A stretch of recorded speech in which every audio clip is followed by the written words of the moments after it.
Greetings to all. The UN Day for Disabilities comes up on the 4th of December.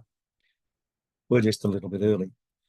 But what brought this to mind was the discussion I had recently with my logotherapy students talking about Frankl's concept that the spirit can never be ill. It's quite a concept.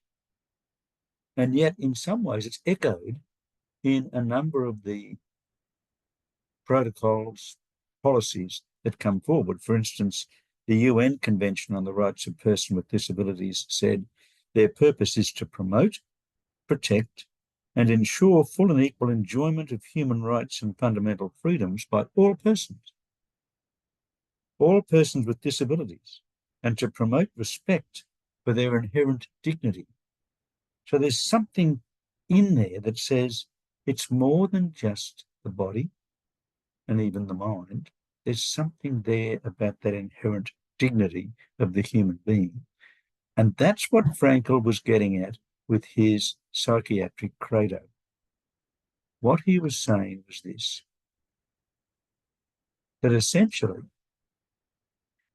the spirit, the self, can never be sick.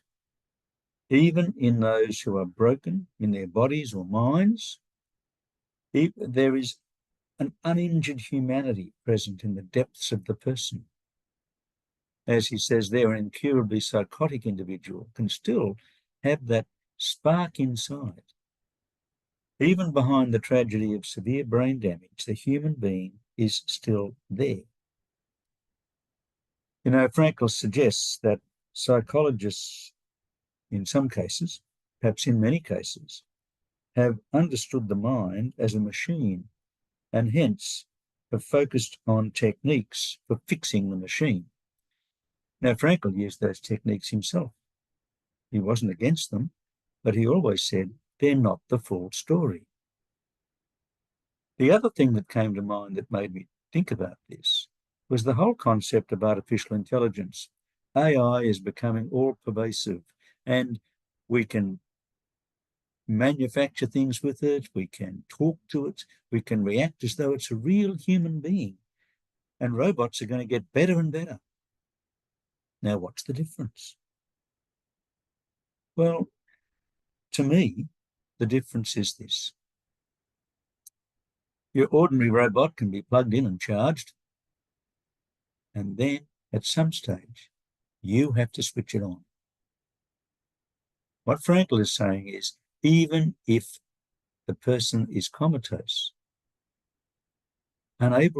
seemingly unable to respond, seemingly unable to do anything, the human being is still there behind the severe brain damage, the severe physical problems.